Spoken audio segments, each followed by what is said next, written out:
Okay, so what's my summary and conclusion? Can I say that this system is worth $20,000?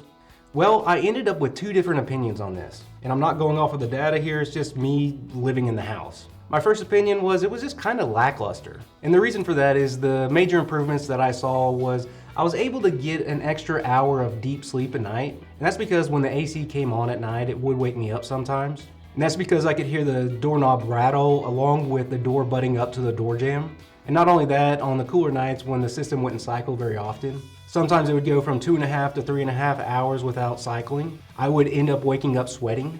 But the thing is I can solve that with a single stage system. All I would have to have done was put a return air in that room, along with adding a temperature sensor, so it would end up cycling a little bit more, and that would have fixed a lot of it. Now for opinion number two. I ended up rewiring the HVAC system to a single stage system.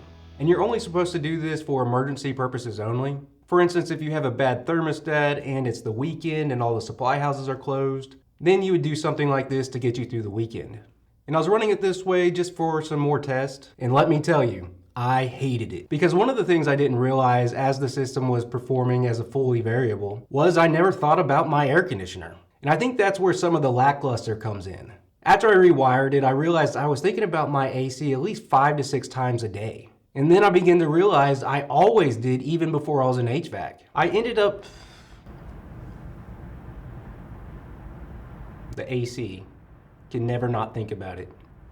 Now the cold doesn't bother me all that much, but I don't really like being hot. And there's times throughout the day where I'd be doing something and it's just like, man, I'm hot, I need to turn down the AC. Or working in my office and it just feels stale in there. And it's just like, oh, I need to play with a fan or turn down the AC or something.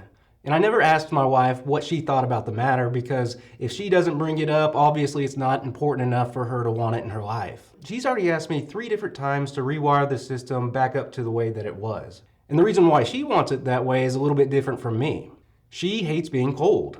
Because if she was doing something like making sandwiches for the kids and find herself underneath a vent, she would end up going and getting her jacket. Then she'd go upstairs where it's 77 degrees and now you don't need a jacket. So my wife ended up carrying a jacket around everywhere she went. Because if the AC came on and she was under a vent, the cold air would hit her skin and she just doesn't like the way that feels. She's probably been carrying around a jacket her whole entire life and she didn't notice it and neither did I. And when the system is wired up correctly, you never have that. I never get hot and she never gets cold.